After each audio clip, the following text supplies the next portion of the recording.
भगवान की वाणी मात्र अर्जुन के लिए नहीं है। अर्जुन तो उनमें एक निमित्त दिखाई पड़ रहे हैं। भगवान की दृष्टि तो समस्त मानव जाति के कल्याणार्थ है। जो इस मानवाकृति को प्राप्त कर चुका है वह इसे सार्थक कर ले। ये मानव देह तभी सार्थक हो सकता है जब जन्म मृत्यु के प्रवाह से जो छुड़ाने वाला विज्ञान है वह हमारे आपके अंतस्थ में आ जाए। माँ भगवत पाश शंकराचार्य भगवान कहते हैं कि अंतर में जो शोक मोह भय इत्यादि जो हमारे अंदर बैठे हुए हैं उसकी निवृत्ति का उपाय भगवान के द्वारा अर्जुन को माध्यम बना करके किया गया। वेदांत दर्शन में ऐसा कहा जाता है कि श्रवण करना है, मनन करना है और फिर निधिध्यासन करना है। कुछ ऐसे साधक होते हैं जो मात्र श्रवण करने मात्र से कृतकृत हो जाते हैं, उनकी अंतर ग्रंथि खुल जाती है, उन्हें कुछ करना नहीं पड़ता है, सुन लिया और सुनकर के बस समझ लिया। एक बार सुनने मात्र से समझ में आ जाता है। ये श्रुति महापुरुषों का कार्य होता है कि उन्हें न मनन की आवश्यकता पड़ती है न निधिध्यासन की आवश्यकता पड़ती है। एकांत में बैठ करके हम चिंतन करें, मनन करें, इसकी आवश्यकता नहीं पड़ती है। बात समझ में आ जाती है, संशय से रहित, विपर्य से रहित। ये जब ज्ञान उत्पन्न होता है तो फिर बार बार उसके दोहराने की भी जरूरत नहीं पड़ती है। जैसे लोक में देखा जाता है कि जब व्यक्ति को ज्ञान हो जाता है, कोई भी ज्ञान एक स्थिर स्वरूप धारण कर लेता है। जैसे किसी ने कहा कि ये मोबाइल है, ये ज्ञान आपको हुआ, नहीं जानते हो तब तक ये क्या है कुछ नहीं, लेकिन एक बार निश्चय हो गया कि इसको मोबाइल कहते हैं तो फिर बैठ करके ये मोबाइल है, ये मोबाइल है, ये मोबाइल है, क्या ऐसा जप करते हो? एक बार आपकी बुद्धि का विषय बन गया। और संसार में ये देखा जाता है कि एक ही बात को बार बार दोहराया जाता है, सुनाया भी जाता है। आपने बच्चों की आदत देखी होगी, अब शायद वो बच्चे ऐसी गलतियां नहीं करते हों। एक बार बच्चे ने पूछा ये क्या है, तो बाबा ने दादा ने कहा ये कौआ है। फिर वो पूछता है ये क्या है, बोले कौआ है, और वो पूछता रहता है। तो कभी कभी बड़े बूढ़े जो होते हैं वो डांट भी देते हैं, कितनी बार बताया है कि कौआ है। अब उसे पता तो लग गया कौआ है, लेकिन वो पक्का करता है ये क्या है, बोले कौआ है। ये क्या है, कहा कौआ है। जब उसके बुद्धि में बैठ गया कि इस पक्षी को कौआ कहते हैं, फिर उसको लेकर के वो कभी मनन नहीं करता, निधिध्यासन नहीं करता। आपने व्यवहार में परिवार में देखा होगा कि जो आता है वो बच्चे से पूछता है, छोटा बच्चा है वो परेशान हो जाता है, जो आता है अच्छा नाम बताओ अपना, नाम बताओ अपना। अब वो नाम बताते बताते परेशान हो जाता है, जो आता है और तो कुछ नहीं पूछ सकता, नाम बताओ अपना, नाम बताओ अपना। अब वो नाम याद हो गया उसको, ये नाम है।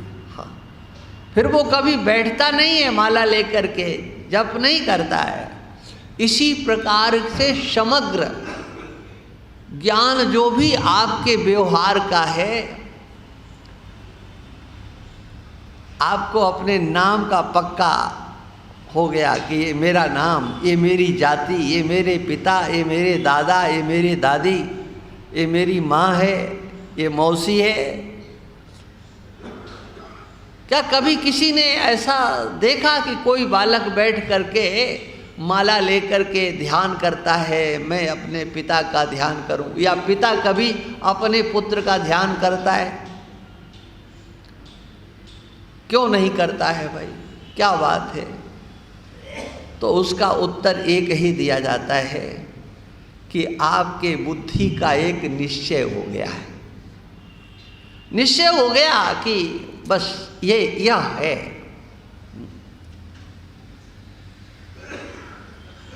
और यही निश्चय जब यथार्थ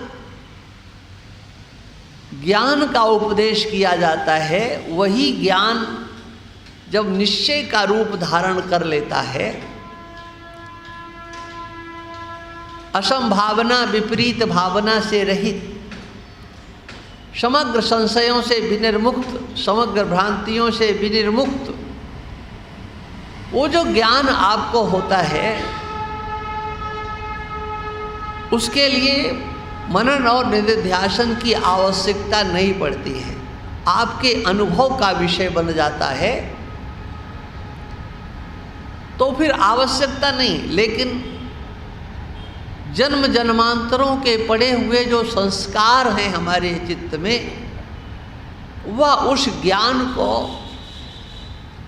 टिकने नहीं देते हैं। बार बार वह संसार के लोगों के द्वारा दिया गया ज्ञान स्मृत होता है, यद्यपि वह अज्ञान है, लेकिन बार बार स्मृत होता है। और तब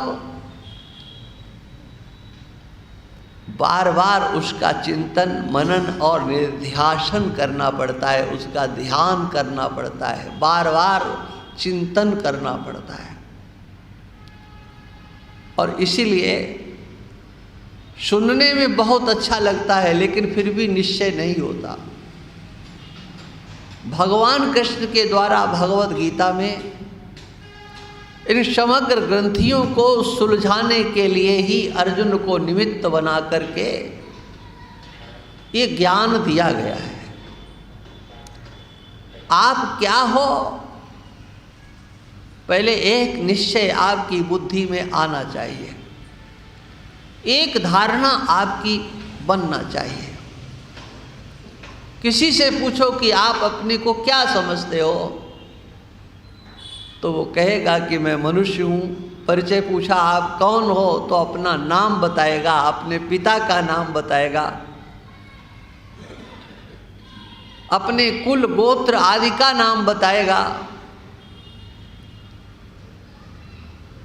दादा दादी का भी नाम बता सकता है, और भी आगे बढ़ सकता है, अपना ये परिचय देगा।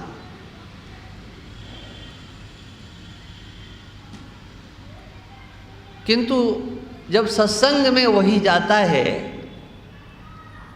तो उसको कुछ दूसरी बात सुनने को मिलती है। और वो क्या सुनने को मिलती है?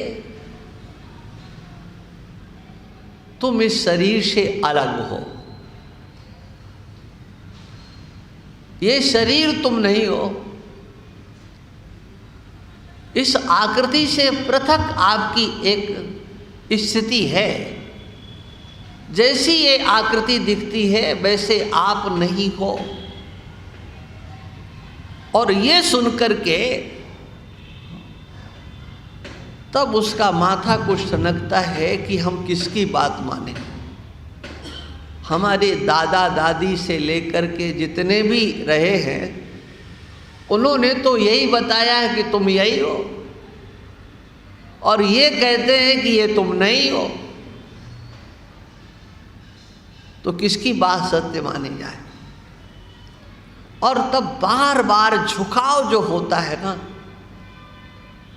वो दादा दादी, नाना नानी, माता पिता आदि के द्वारा जो कुछ बताया गया है वही आपके बुद्धि में बार बार आपको उद्वेलित करता है। मैं यह नहीं तो मैं क्या? जो सत्य है वह आप पहले यदि नहीं सुने हो तो आपको बड़ा अचंभा लगेगा, आश्चर्य लगेगा। मानवतावादी कहते हैं कि हम तो मनुष्य हैं, ये हम जाति पाति नहीं मानते हैं। वो मानते सब हैं, लेकिन दूसरों को भ्रमित करने के लिए, हाँ, दूसरों को पथभ्रष्ट करने के लिए वो कहेंगे हम कुछ नहीं मानते, हम तो मनुष्य हैं। और सत्संग में सबसे पहले इसी पर कुठाराघात किया जाता है कि तुम मनुष्य नहीं हो, है ना। एक आकृति होना एक अलग चीज है, और आकृति वाला मैं हूं, यही आकृति मेरी है, ये एक चिंतन अलग चीज है। देखो, गीता की चर्चा तो हम कर ही रहे हैं, लेकिन एक छोटी सी अर्दाली है मानुषकार की। यहाँ जितने बैठे हैं कोई ऐसा नहीं है जो उस अर्धाली से अनभिज्ञ हो, और मैं बोलूँगा आप पूरा बोल दोगे। बड़े भाग, देखो बोल दिया ना, बोल दिया, मैं जानता था आप बोल देंगे। और फिर ये तो यहाँ तो जाने कब से मानस के पाठ चल रहे हैं, और इस रामधाम में तो ये तो मुख्य प्रधान है। अब इस पर भी यदि ठीक प्रकार से कोई विचार कर ले तो सोचो, गोस्वामी तुलसीदास ने कितना बड़ा दर्शन उपस्थित किया है। दर्शन माने ज्ञान, दर्शन माने विचार, दर्शन माने चिंतन। कैसा चिंतन दिया है, लेकिन हमारी उंगलियां भी घिस गई, कागज भी घिस गया, और गुटका भी पुराना हो गया, किंतु कभी विचार नहीं किया कि गोस्वामी जी कहते क्या है। बड़े भाग्य से, है ना, भाग्य माने पूर्व जन्म के सुकृतों से, पुण्यों से, धर्मानुष्ठान से हमको ये मनुष्य शरीर मिला है। यही तो अर्थ है ना, बड़े भाग से मनुष्य शरीर हमको मिला, यही अर्थ है ना, या और कोई अर्थ, दूसरा अर्थ? अब वो रामायणी होते हैं, बोले ये तो एक चौपाई पर महाराज पूरे महीने बोलते रहे। अरे क्या बोलते रहे भाई, एक चौपाई का अर्थ एक ही होगा, कितने अर्थ करोगे?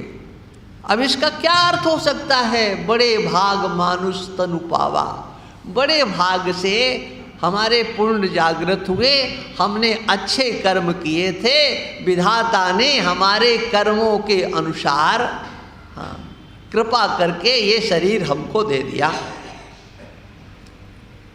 किसको शरीर दे दिया? अरे बड़े भाग मानुष तनु पावा, मनुष्य शरीर हमको प्राप्त हुआ। कुछ आया समझ में? मनुष्य शरीर और हमें प्राप्त हुआ। जैसे मान लीजिए ये पुस्तक हमें प्राप्त हुई, है ना, बड़े भाग्य से मिली।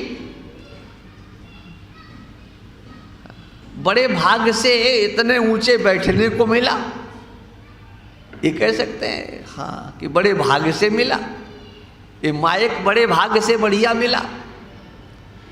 तो जो कुछ मिला और जिसे मिला, इतना अंतर तो आप सब भले लोग कर ही सकते हो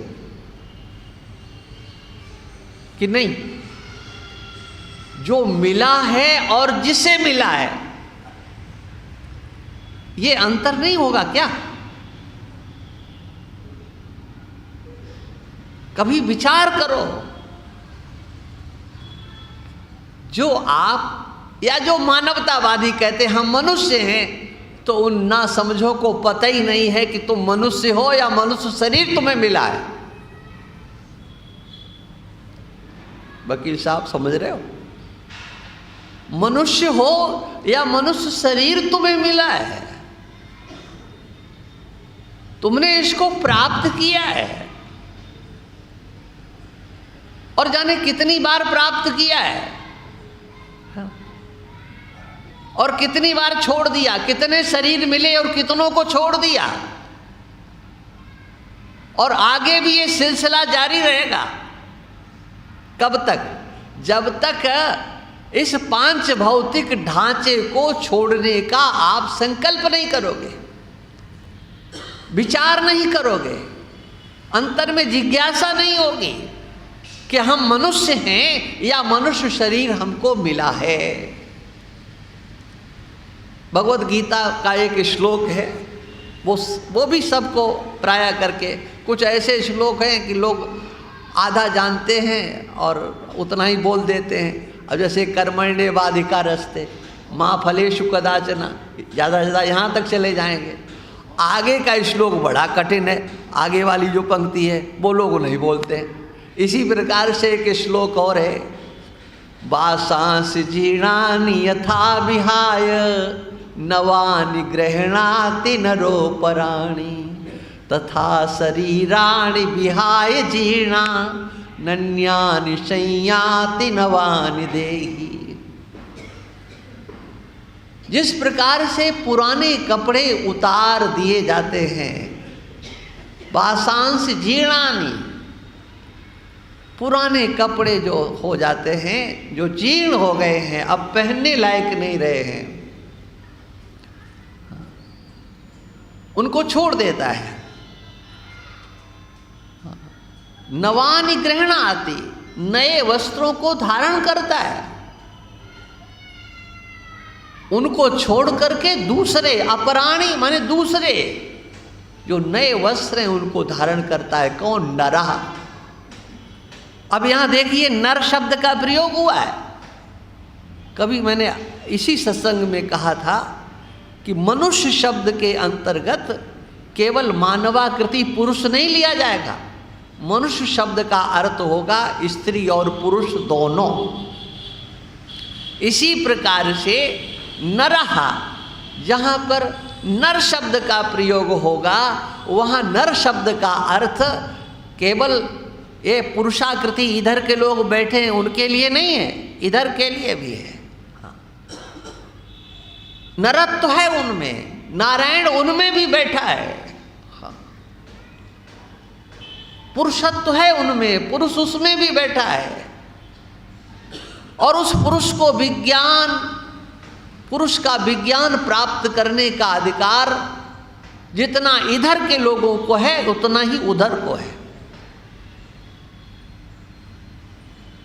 कोई कम नहीं है। इधर वाले शरीर छोड़ेंगे और इधर वाले नहीं छोड़ेंगे क्या?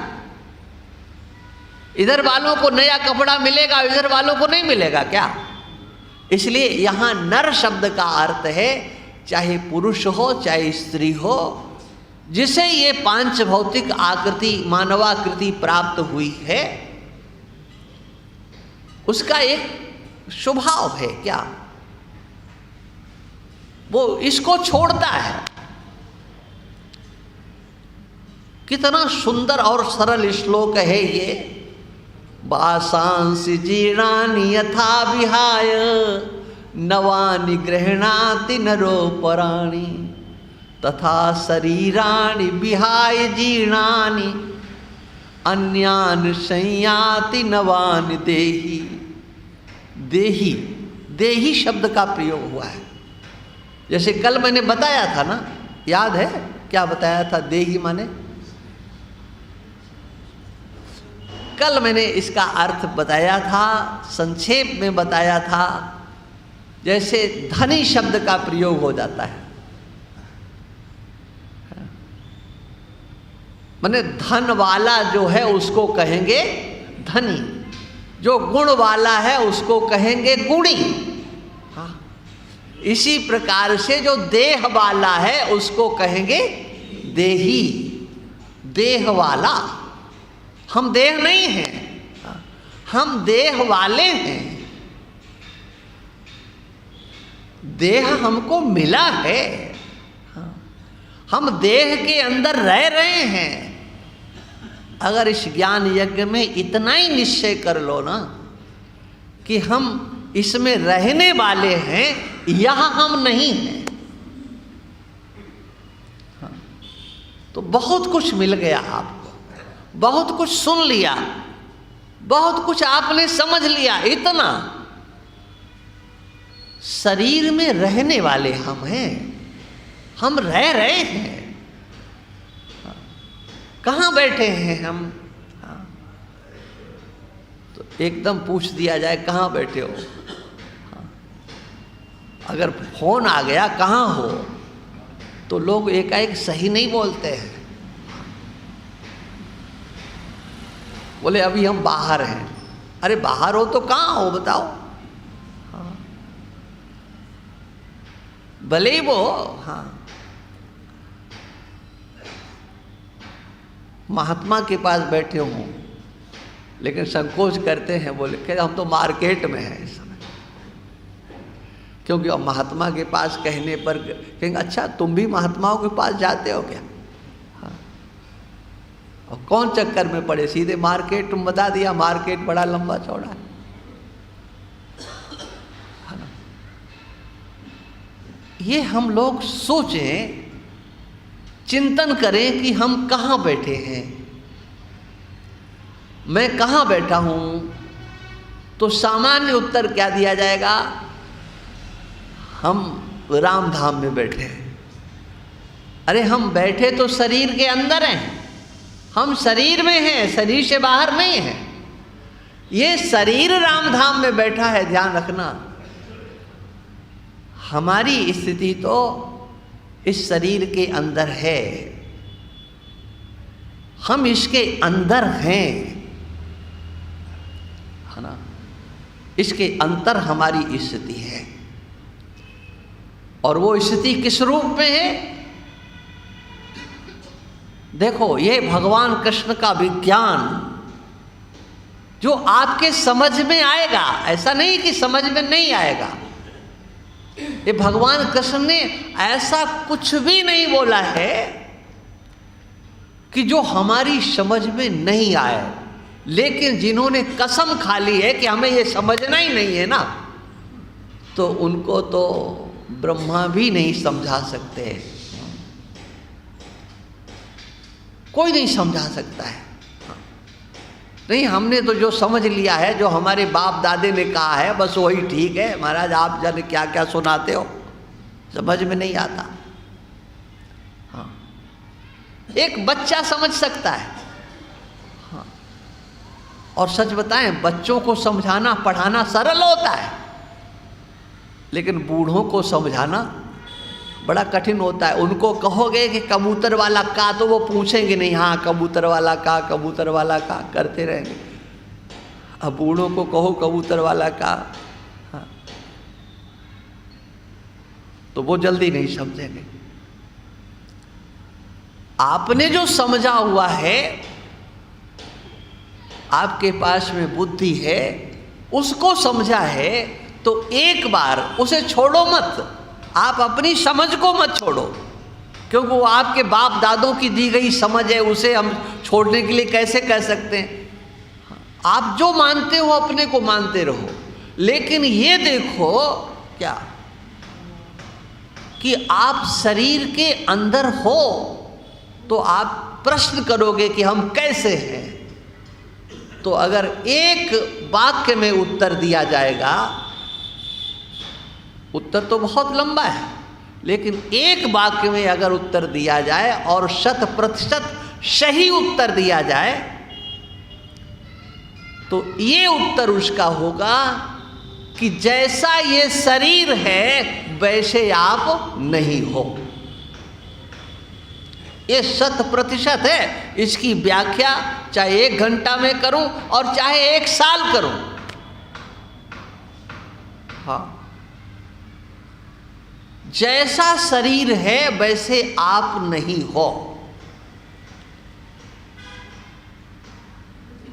शरीर की जो स्थिति है वैसी स्थिति आपकी नहीं है। और यही है भगवान कृष्ण का दर्शन। भगवान कृष्ण कहते हैं, अर्जुन तुम सोचते हो ये मरेंगे वो मरेंगे, ऐसा होगा वैसा होगा। अरे कौन मरता है जी? शरीर की स्थिति तो प्रतिक्षण बदल रही है,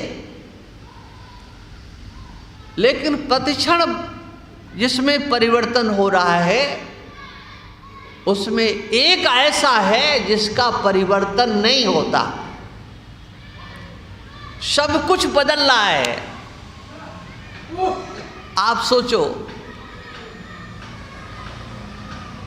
जो आपका मन है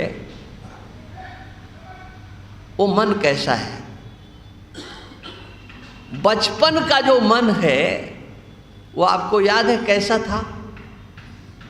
कभी याद करो बचपन के मन को, कैसा था वो? हाँ। अच्छा, उसको बदला किसने? तुमने बदला या वो अपने आप बदला? बताओ, बचपन के मन को आपने कैसे बदला? नहीं बता सकते हो। वो बदला है। बचपन का जो दिमाग था, बुद्धि थी, हाँ, वो आज है क्या? बचपन का जो शरीर था वो आज है क्या? बोले अब तो बड़े हट्टे कट्टे दिखाई पड़ते, मजबूत। अरे मजबूत पहले थे, आज नहीं हो, ध्यान रखना। हाँ, बच्चे जाने दिन में कितनी बार गिरते हैं, कुछ नहीं होता है।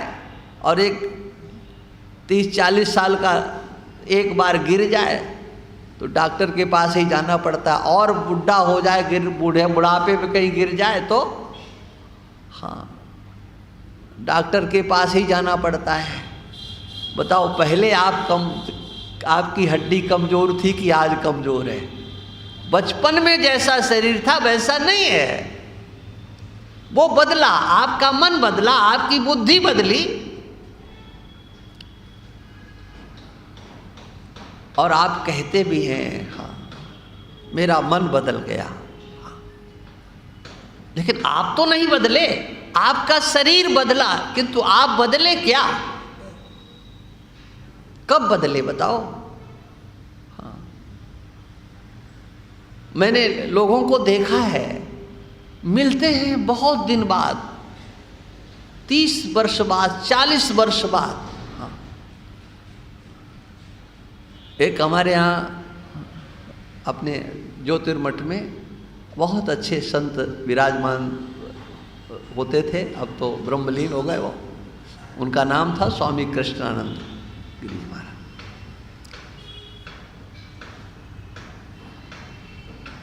मूल निवासी वो, जब देश का विभाजन हुआ तो पहले तो उधर के थे, फिर यहाँ आ गए, पढ़ाई लिखाई इत्यादि। अब आप सोचिए कितना वर्ष हो गए होंगे। एक बार एक आ गए सज्जन, दिल्ली में वो रहते थे, और वो अचानक उनके पास पहुंच गए, और दोनों के दोनों एक ही जगह के थे, और बचपन में वो साथ साथ पढ़े थे। 8वीं 10वीं में एक साथ पढ़े थे, और उसके बाद जब देश का विभाजन हुआ, कौन कहाँ गया कुछ पता नहीं लगा। और जब दोनों पंजाब के, तो अपनी भाषा में उन्होंने अपना हिसाब किताब बही खाता खोला, आप कहाँ के, आप कहाँ के, अरे आप तो वही हैं, हाँ आप वही हो दोनों, हाँ मैं वही मैं वही मैं वही। देखो देश बदल गया, काल बदल गया, और एक दूसरे को दोनों ने पहचान लिया।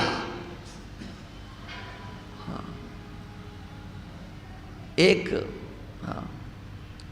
एयरफोर्स में भर्ती हो गया, वहाँ से रिटायर हो गया, और एक सिविल इंजीनियर बनकर के रिटायर हो गया, और दोनों की सम आयु, लेकिन उनको लग रहा है हम वही हैं। क्यों भाई, सब कुछ तो बदल गया, लेकिन वही कैसे? हम वही हैं। यह विज्ञान माने सब कुछ बदला, बदलाव हुआ, लेकिन हम नहीं बदले, क्योंकि हम वही हैं। अरे लोग धमकाते हैं ना, जो दादा लोग होते हैं ना, गुंडे एक नंबर के, कहते समझ लेना हम वही हैं, यही बोलते हैं वो, मैं बदला नहीं, ध्यान रखना मैं वही हूं। ये वही, ये क्या चक्कर है? इसको समझो। एक बदल रहा है और एक नहीं बदल रहा है।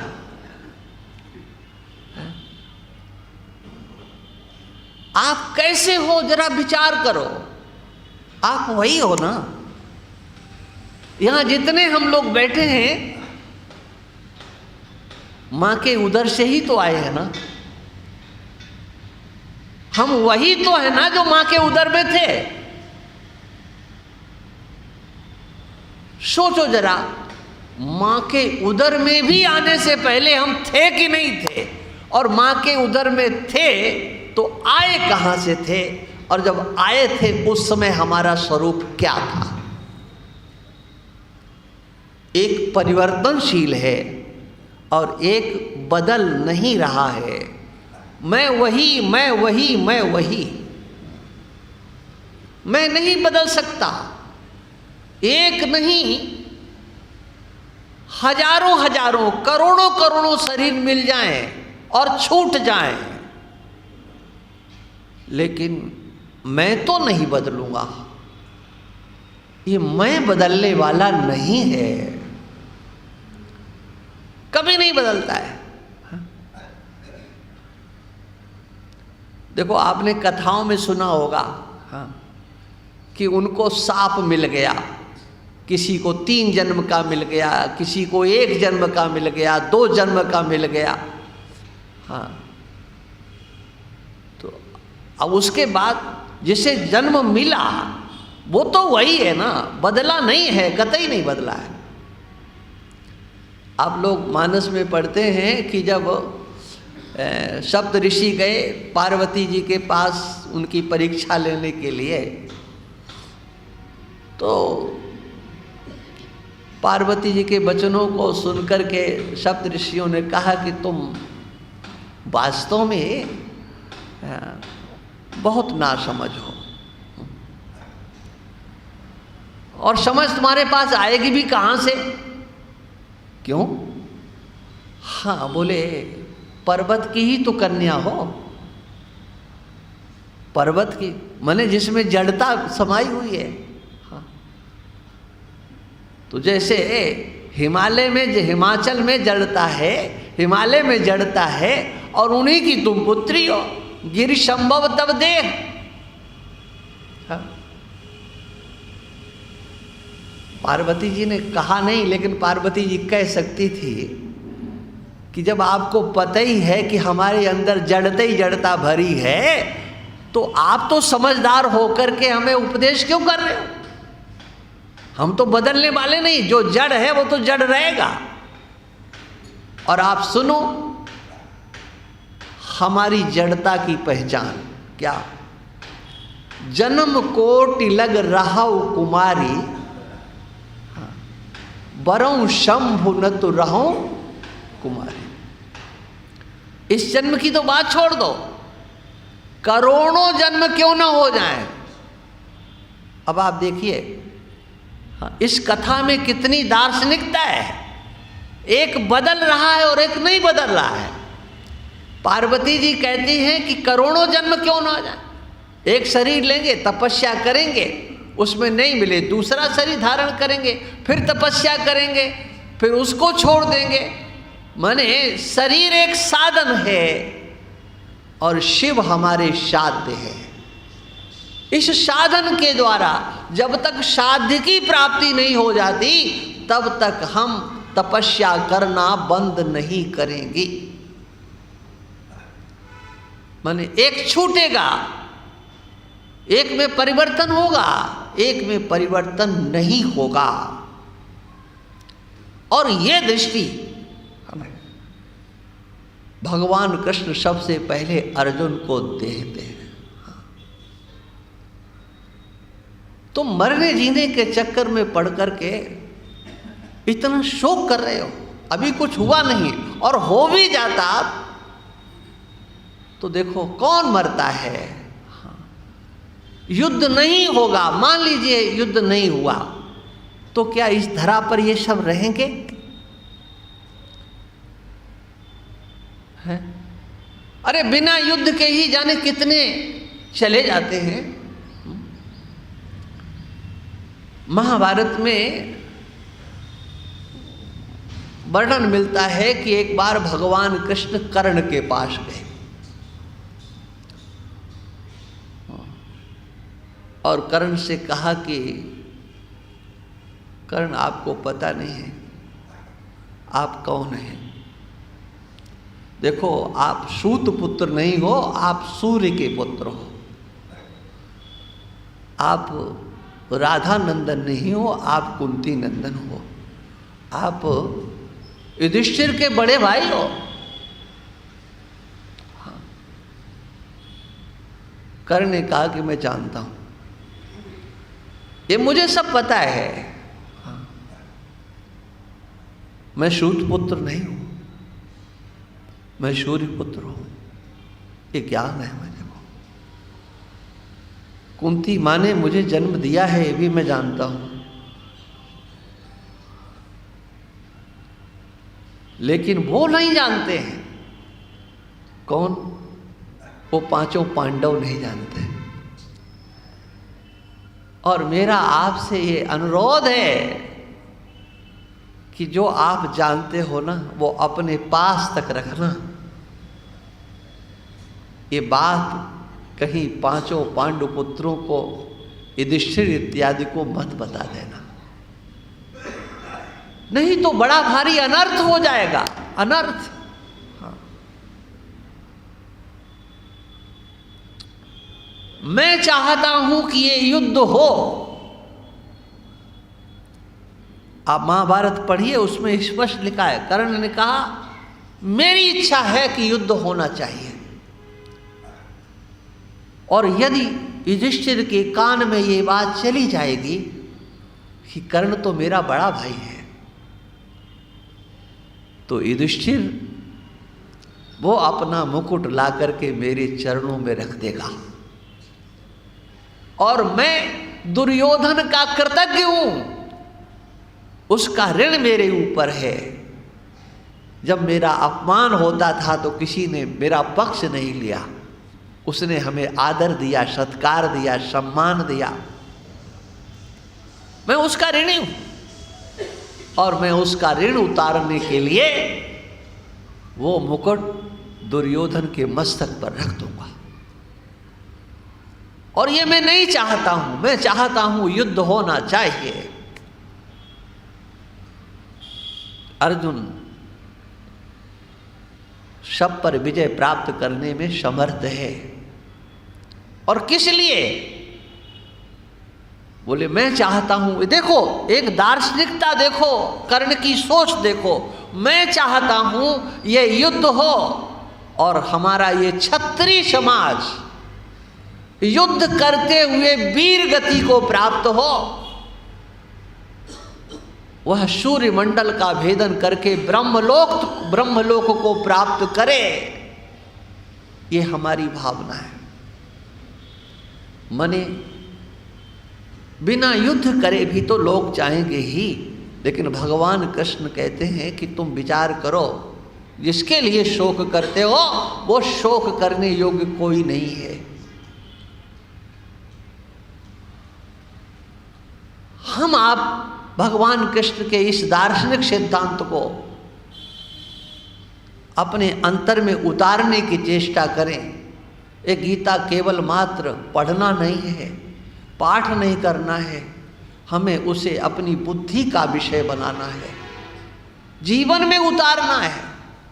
और ये जीवन की एक पद्धति है कि हम इस जीवन को किसका माने, हम किसके हैं।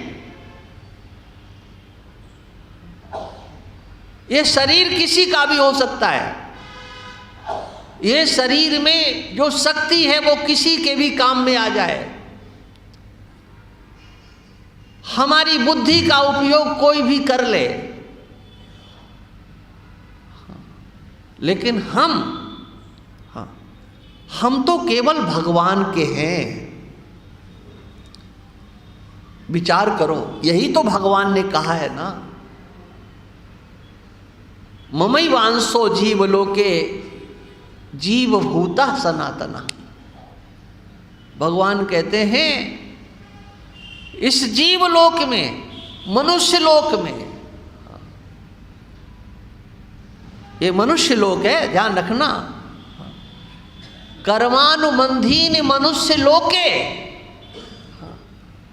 जिस लोक में हम रह रहे हैं, आपने सुना होगा इंद्रलोक है, ब्रह्मलोक है, हाँ, लेकिन ये कौन सा लोक है? ये है मनुष्य लोक, ये मनुष्य का लोक है। यहाँ पर मानवता का दर्शन और अमानवता का दर्शन होता है। एक ही आकृति में अनेक प्रकार की प्रवृत्तियां दिखाई देती हैं। कर्मानुबंधीनी, कर्मों से अनुबद्ध है, कर्म की प्रधानता है इस लोक में, इस आकृति के लिए, इस मानवाकृति के लिए कर्म की प्रधानता है। हम अपने लक्ष्य को अन्यत्र प्राप्त नहीं कर सकते। लक्ष्य क्या है? हम जिससे अलग हुए हैं और जिससे अलग होकर के हम दुखी हैं। सकल जीव जग दीन दुखारी। लेकिन इस मानवाकृति को प्राप्त करके मनुष्य लोक में, भारत भूमि में परम पवित्र तीर्थ स्थानों का, पवित्र नदियों का आश्रय लेकर के सत्कर्म अनुष्ठान करते हुए हम जीवन धन जगदीश्वर को प्राप्त करने में समर्थ हैं, क्योंकि हम संसार के नहीं हैं, इस लोक के नहीं हैं, हम तो भगवान के हैं। ये भगवान कहते हैं, ये भगवान कहते हैं क्या? ममैवांशो, मेरा ये अंश है। हाँ। अंश का अर्थ हिस्सा या टुकड़ा ये नहीं समझ लेना, क्योंकि भगवान के टुकड़े नहीं किए जा सकते हैं, हिस्सा नहीं किया जा सकता है। तब भगवान ये कहते हैं कि जैसा मैं हूँ वैसा ही वह है। स्वरूपतः जैसा मैं वैसा ही मेरा स्वरूप हो। इस शरीर के अंतर्गत जो बैठा हुआ है, जिसको हम मैं करके बोलते हुए दिखाई देते हैं, वह अहम, वह मैं, वो कोई दूसरा नहीं है, वो भगवान का अंश ही है, भगवान का स्वरूप ही है। जैसे भगवान है वैसे आप हो। भगवान का जैसा स्वरूप है वैसा आपका स्वरूप है, और जो बदलता नहीं है, जिसको कभी बदला भी नहीं जा सकता। इस 3.5 हाथ के शरीर में हम हैं, ये फिर मैं बोल रहा हूं, निश्चय करो इस 3.5 हाथ शरीर में हम हैं। हाँ, हम शरीर नहीं हैं, इसमें हैं हम। लेकिन मैं यह हूं, मैं देह हूं, ये तो कभी आप बोल भी नहीं सकते हो। ये तो बोलोगे कि मैं मनुष्य हूं, लेकिन कोई ये बोलता है क्या कि मैं शरीर हूं? क्या बोलते हो? मेरा बोलते हो, मैं नहीं बोल सकते हो। मेरा बोलोगे, हाँ, मेरा शरीर दर्द कर रहा है, मेरा शरीर अब काम नहीं करता है। ये सब बड़े बूढ़े जो बैठे हुए हैं, हाँ, मेरे घुटने काम नहीं करते, है ना? हाँ, सबके साथ आप मैं ही जोड़ते हो। हाँ, क्या कभी आपने देखा? अरे कभी जोड़ भी नहीं सकते हो। मैं घुटना हूं कभी कह सकते हो? मैं हाथ हूं कभी आपने कहा है? और चाहे कोई सिखाए भी तो मान लोगे क्या? मानोगे भी नहीं। क्यों भाई, क्यों नहीं मानोगे? ये बताओ, ये आपको बताया किसने कि हाथ को मेरा कहना, आंख को मेरा कहना, मेरी आंख, मेरी नाक है, सब कुछ सबके साथ मेरा लगा हुआ है। और भी आगे बढ़ते चले जाओ, चाहे जितने, हाँ, अच्छा, मेरा शब्द कहने में अच्छा लगता है ना, लेकिन जानते हो उसमें दरार कितनी मोटी है? हाँ, दरार कितनी है? जिसको आपने मेरा कहा उसे आपने अपने से अलग कर दिया। किसी को भी कह के देख लो। और इसको आप मैं कह नहीं सकते, इसको क्या आप किसी को मैं नहीं कह सकते। आप जिसके लिए रात दिन मरते हो, वो कोई भी संसार का संबंधी उसे मैं नहीं कह सकते हो। उसके साथ ये मेरा शब्द ही जुड़ेगा। मेरा बेटा यही कहोगे ना, या मैं बेटा, मेरा पिता, मेरा पुत्र है, मेरा पिता है, वो सब जिसको आपने मेरा कहा उसकी पहचान, बोले मेरा कहाँ, बोले मेरा ये रहा, आपसे अलग हो गया। ये मेरा शब्द है तो बहुत अच्छा।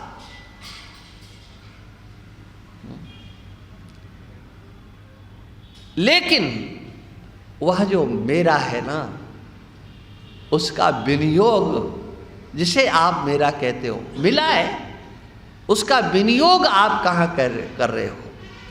मेरा मेरा कहो,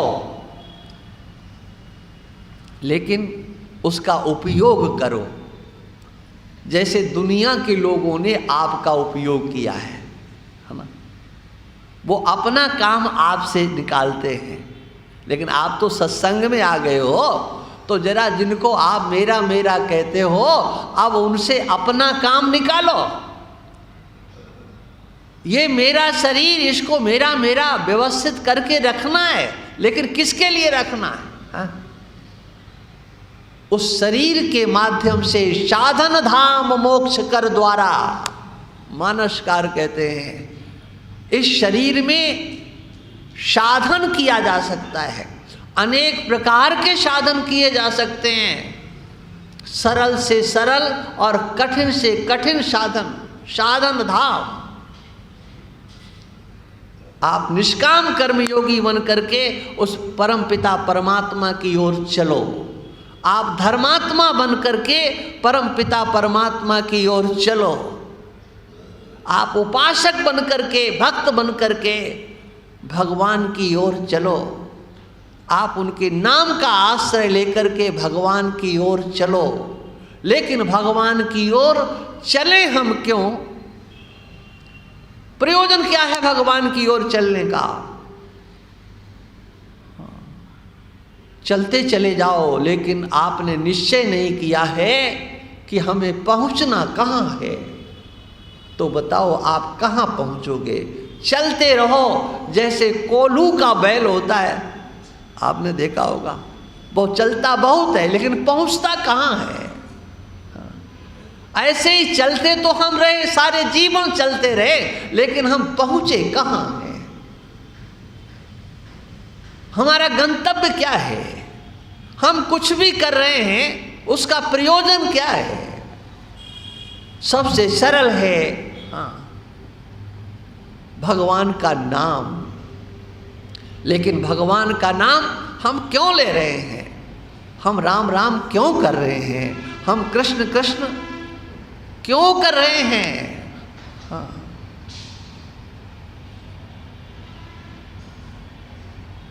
मानसकार लिखते हैं, अधमो मुक्त होय श्रुति गावा। जो भगवान का नाम लेता है वो अधम भी मुक्त हो जाता है। माने उस नाम का प्रयोजन मुक्ति है। हम संसार सागर से पार जाने के लिए सरलतम भगवान के नाम साधन को ले लें। लेकिन ये नाम किस लिए लेते हैं? ये जन्म मृत्यु के प्रवाह से हम छूट जाएं, मुक्ति हमें मिल जाए। एक बार माला घुमाने से पहले हाथ में माला लेकर के और ये संकल्प करो कि ये जो हम नाम जप कर रहे हैं इसलिए कि जन्म मृत्यु के प्रवाह से हम छूट जाएं, हमें मुक्ति प्राप्त हो जाए। आप कीर्तन करो, परिक्रमा लगाओ, पूजा करो, ध्यान करो, समाधि में चले जाओ, लेकिन आपके कर्म का साधन धाम, ये साधनों का धाम है। जो साधन आपको सरल लगता हो उस साधन को आप पकड़िए और उसका लक्ष्य एक बना करके चलें कि हमें मोक्ष प्राप्त करना है। क्योंकि मुक्ति के बिना गति नहीं है। इस मानवाकृति का मूल उद्देश्य होना चाहिए साधन धाम, मोक्ष कर द्वारा पाए न जही परलोक सम्हारा। ये मोक्ष का दरवाजा है और भगवान नाम आपको उस अवस्था में ले जाएगा। भगवान नाम संकीर्तन, भगवान की उपासना, भगवान की परिक्रमा, पूजा पाठ, एक मंत्र अगर आपका लक्ष्य रहता है मुझे मुक्ति प्राप्त होना है, तो भगवान आपके ऊपर कृपा करेंगे और जिससे मुक्ति मिलती है उस मुक्ति को, मुक्ति का साधन वो आपके बुद्धि में बैठाल देंगे। वो क्या है? धर्म ते विरति योग ते ज्ञाना, और ज्ञान मोक्ष प्रद वेद बखाना। वेद कहता है ज्ञान से मोक्ष होता है। वह साधन भी भगवान की कृपा से, वह ज्ञान भी भगवान की कृपा से आएगा। एक परिवर्तनशील संसार में ऐसा है जिसका परिवर्तन नहीं होता है, सब कुछ बदलता है, भगवान नहीं बदलते हैं। तो जैसे भगवान जैसे के तैसे रहते हैं, उसी प्रकार से भगवान का जो अंश है, जो जीव है, वो भी नहीं बदलता है। भगवान जैसे वैसे हम हैं, ऐसा निश्चय हमारे अंतर में होना चाहिए। अविनाशी तो तद्विद्धि, भगवान कहते हैं जो सत है वो अविनाशी है, उसका कभी विनाश नहीं होता। और मानसकार कहते हैं कि अविनाशी नाम की अगर कोई चीज है तो उसका नाम जीव ही है। ईश्वर अंश जीव अविनाशी, वो अविनाशी है। माने आप ईश्वर के अंश मान करके और मृत्यु से डरने लगे तो बताओ आप कैसे भगवान के भक्त हो। जैसे भगवान है वैसे आप हो। आपके जीवन में जो कुछ मिला है उसका विनियोग ईश्वर की प्राप्ति में, ईश्वर विज्ञान और उसकी अनुभूति में